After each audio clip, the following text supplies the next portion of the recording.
haven't talked about the Michael Flynn case in a few weeks, but there have been some developments, and here's where we're at so far. Democrats on the House Judiciary Committee are calling for Judge Emmett Sullivan not to dismiss the DOJ case against the former National Security Advisor. The Democrats filed a court brief yesterday saying in part, quote, the department's decision to request dismissal of this case is thus the latest in a series of decisions that represent a systematic breakdown of impartial justice at the Department of Justice and suggest overt political bias, including corruption, end quote. Well, tomorrow, a federal appeals court will hear an argument from Flynn's lawyers to force a lower court to dismiss the DOJ case.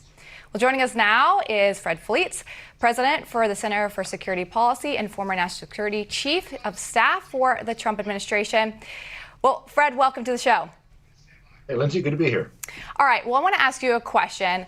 Tell me if I have this straight so far. Tomorrow, Mike Flynn's lawyers are going to ask the D.C. District Court of Appeals to ask the judge in Flynn's case to do his job. Is this right? This seems a little bit crazy that a judge is trying to force another judge to do his job. Is that right?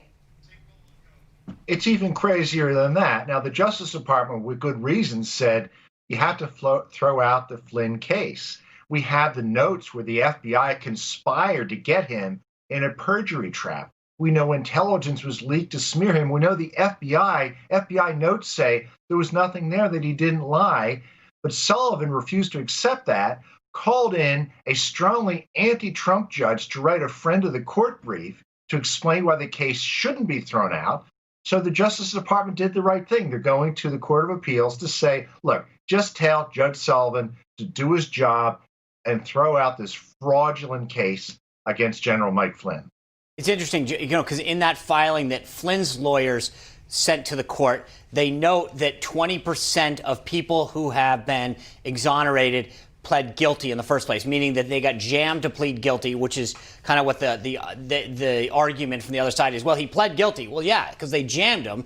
They told him that his son was going to go to jail, and they'd prosecute him, and they'd bleed him dry. So he, agreed to a lesser charge or sentence if he pled guilty. And that's a stupid thing, because you're right, more facts have come out that show a much different picture than was presented initially. But let me kind of switch gears for a moment.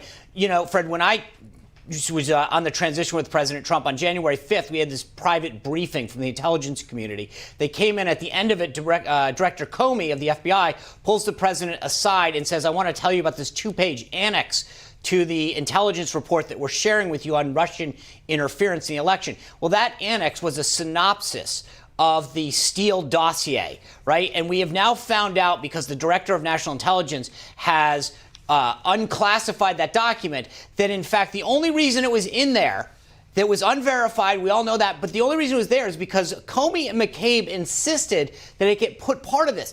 It's so weird that that document that was unverified got snuck into that report. You got to ask yourself why. It was part of the effort to get President Trump. And I might add, John Brennan was involved in this too and was shopping this fraudulent dossier around the CIA in 2016. And we know in 2017, the FBI was told by the CIA that this dossier had Russian disinformation in it. And this confirms what we all knew. But I think we have to find out exactly when was this dossier being circulated? How was it used to get the warrants to spy on Trump campaign officials? How did it make it into the January 2017 assessment of Russian meddling in the election? I mean, if you're going to talk about corruption, this is just an incredible case of that. Oh, yeah. I mean, look, I was there when they brought it up. Comey pulls Trump aside and says, I need to talk to you privately, and briefs him on this supposed dossier and says, hey, there's an Annex A, by the way, which we can't show you right now, but somehow a few hours later, BuzzFeed gets a copy of it and CNN knows about it. That seemed a little suspicious at the time.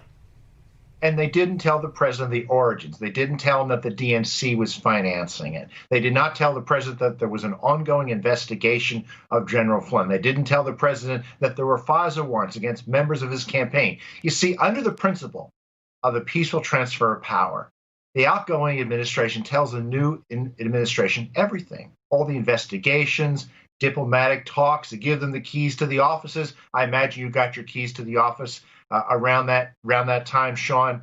But what happened here is that the outgoing Obama administration withheld information, and they told holdovers to continue to investigate the incoming administration and not to tell them that there were ongoing investigations against Trump's staff. It is amazing how much we have learned since these documents have come out, these documents that were classified, now that we've seen the light of day. So I have a feeling that this is not the end of this story, Fred. So I'm sure we'll have plenty of talk about the next time.